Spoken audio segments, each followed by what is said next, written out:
sebagaimana iblis. Sampai yang dalam iblis, coba jangan lihat iblis, kenapa dia menjadi makhluk terlaknat? Bukankah dia dulu di surga? Kan dari kemudian di surga. Sampai-sampai dia itu beribadah, kalau di kitab ini yang namanya iblis, alladzi abadallahu fimma yarwi samanina alfasana, dia beribadah kepada Allah selama 80.000 tahun kepada Allah. Cuma hanya melakukan satu kesalahan saja, berubah yang tadinya beribadah kepada Allah, lantas dihinggapi keburukan di dalam batinnya, yaitu dia merasa sombong, merasa lebih tinggi dari manusia. Yang pertama awal mulanya kan gue. Yang kedua, dia tidak mau taat kepada perintah Allah. Akhirnya kemudian dia menjadi makhluk terlaknat. Na'udzubillahi min dzalik. La ilaha illallah Muhammadun Rasulullah alaihi salatullah wa alihi wal ahibbah. La ilaha illallah. Nah, sekarang penjelasannya. Qala Abu Muhammad Abdul Haq, berkata Abu Muhammad Abdul Haq, i'lam anna su'al khatimah adanallahu minha. Ketahuilah sesungguhnya su'ul khatimah, akhir hidup yang jelek, dan kita semuanya berlindung kepada Allah dari yang demikian itu. Kita disuruh untuk berlindung, kalau bisa menjadi barisan doa-doa yang senantiasa kita panjatkan dalam bilangan siangnya ataupun malamnya. Ya Allah, berilah aku perlindungan agar aku dijauhkan dari segala su'ul khotimah. Maksudnya seperti itu. Makanya kita disuruh untuk berlindung kepada Allah dari yang namanya su'ul khotimah. La takunu, tidak akan terjadi su'ul khotimah. Kata beliau Abu Muhammad Abdul Haq, tidak akan terjadi su'ul khotimah yang akan menimpa hamba. Hamba itu sifatnya adalah liman istiqomah dhahiruhu wa sholiha batinuhu, yaitu orang yang senantiasa istiqomah pada dohirnya dan bagus pula batinnya. Nah, menurut Abdul Haq yang pertama, tidak mungkin akan terjadi su'ul khotimah jika dohir dan batin baik semuanya dan istiqomah. Sampai ngerti istiqomah? Istiqomah nek jadi wong ngaji terus aja ngasih mandek. Ya kan soalnya mandek-mandek lagi sih mereka. Setahun ngaji ngasuk orang tahun ora mandek. Kising jenengane istiqomah. Nah, penyebab ketidakistiqomahan ini yang menjadi peluang bagi syaitan, dia nanti akan hadir tatkala kita semuanya menjemput kematian, mudah disimpangkan. Itu permasalahannya. Kita nek sampai terus istiqomah terus, harapan kita kan ngono ninggal lagi ngaji, ini aja ngantuk. Kan harapannya kita kan seperti itu, lagi ngaji benar-benar seperti ini, kemudian Allah memanggil. Harapan kita kan seperti itu. Masya Allah. Ini yang namanya su'ul khotimah tidak pernah akan terjadi bagi orang yang istiqomah dalam bentuk dohirnya dan batinnya. Mulai sampai dari ahli ngaji, kudu disemangati, ya aku kudu dari ahli ngaji ngasih mati, aja ngasih mandek. Itu seperti itu. Tapi yang terjadi kadang-kadang 1 tahun ia kelihatan tubuhnya, 2 tahun kemudian berlalu entah kemana.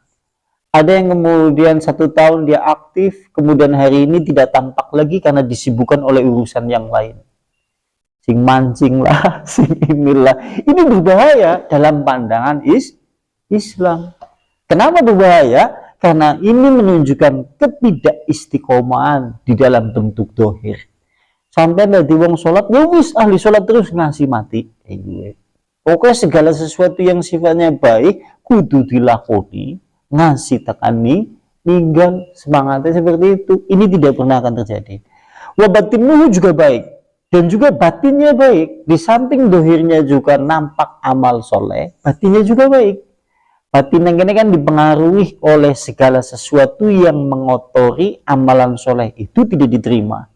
Makanya kalau suatu saat batinnya kotor, ini juga peluang manusia masuk ke dalam kategori su'ul khotimah. Batiniah kotor maksudnya adalah sekalipun dia beramal soleh, sekalipun dia mendirikan segala sesuatu yang diperintahkan oleh Allah, tapi banyak berbuat syirik, banyak berbuat riya, hatinya penuh dengan kedengkian, kebencian kepada sesama muslim, atau segala sesuatu yang mengotori batin manusia, sehingga memungkinkan batinnya itu rusak.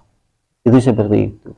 Wah, pengaruh juga. Makanya kalau bisa, dohir kami batin pada baik atau sama saja. Jangan sampai kemudian dohirnya nampak soleh, batinnya tidak, atau sebaliknya batinnya jenjangnya soleh, ning dohirnya orang nampak soleh. Itu seperti itu. Dua-duanya harus sesuai dengan selaras, keseimbangan antara dohir dan batin. Maka bakal terjadi menurut Abdul Haq. Yang pertama, sing jenengane sul khotimah tidak mungkin akan terjadi bagi yang jiwanya istiqomah, batinnya juga istiqomah dan baik juga. Kira bakal nek menurut Abdul Haq. Kemudian berikutnya, itulah yang kami ketahui dan kami dengar. Kalau Abdul Haq mengatakan itulah maksud dari poin-poin terhadap sul khotimah, itulah yang kami ketahui dan kami dengar, walhamdulillah. Wa innama takunu, dan sesungguhnya sul khotimah ini akan terjadi liman kana lahu fasadun fil naqli. Kalimatnya gue. Sul khotimah akan terjadi pada seseorang yang rusak akalnya. Nah, panjenengan terus takon, sing dimaksud rusak akalnya iki priwe? Apa terus dadi wong sedeng, kan itu maksudnya iku kan bukan seperti itu. Di sini maksudnya adalah sul khotimah itu terjadi oleh orang yang satu rusak akalnya. Tanda rusak akal di antaranya dia selalu melakukan dosa-dosa besar, wal israri ngalal kabair. Dia selalu melakukan dosa-dosa besar. Dosa besar kan akeh. Durhaka kepada orang tua, syirik kepada Allah, makan riba, membunuh dan yang lain-lain lah, dosa besar akeh. Kalau manusia itu istiqomah di dalam dosa besar dan dia kemudian bersamaan dengan itu menjadi orang yang taat kepada Allah, potensi untuk saul khotimah. Medeni ya, padahal dewek sering lakoni dosa gede kan. Kabeh. Mulai siki sampean sing dewong tuwa diwet-wet, aja ngasih nggo lawangan sampean, nggo suul khotimah aja. Karena di sini disebutkan bahwa yang namanya kemudian sul khotimah terjadi bagi orang yang rusak akal. Rusak akal diantaranya adalah dia senantiasa melakukan dosa-dosa besar. Jadi tetap melakoni dosa gede. Padahal kalau seandainya kita berbicara masalah dosa besar, itu hanya bisa dihapus dengan bertaubat, memohon ampunan kepada Allah Subhanahu wa taala. Wa iqdami ngalal ghadaim, atau ia senantiasa melakukan perbuatan kedoliman, atau dia senantiasa melakukan perbuatan kedoliman. Dolim kan ana telu. Dolim kepada Allah, ke diantaranya meninggalkan sholat, meninggalkan kewajiban, ke dolim kepada Allah. Kalau yang seperti ini kita bertobat cukup hanya kepada Allah. Ya Allah, ampunilah dosa-dosaku. Ya Allah, ampunilah seperti ini aku tidak akan mengulangi. Selesai. Yang kedua, kedoliman antara hamba, menipu, merampok, memukul, menyakiti, atau yang lain-lain yang berkaitan dengan manusia. Yang dosa yang seperti ini adalah dosa yang kita mohon ampun kepada Allah, lantas meminta halalnya pada orang itu. Kalau ini kemudian dibiarkan, ini menjadi lubang atau pintu di mana potensi sul khotimah masuk melalui celah itu. Wah, dewek padahal perbuatan kedolimannya banyak kepada sesama manusia. Mulanya, ya kalau seandainya kita lihat di dalam pembahasan ini, kalau bukan karena rahmat Allah, kalau bukan karena pertolongan Allah, seakan-akan kita ini adalah hamba-hamba Allah yang cepat di dalam perbuatan kesalahan, lambat di dalam perbuatan kebaikan. Bersama dengan itu dosa-dosa senantiasa kita lakukan. Bersama dengan itu pula kemudian kita lalai di dalam memohon ampunan kepada Allah. Kising jenengannya seperti inilah yang menjadi potensi dia dimasuki oleh segala sesuatu yang nanti menjadi unsur-unsur supaya dia mati di dalam keadaan yang jelek.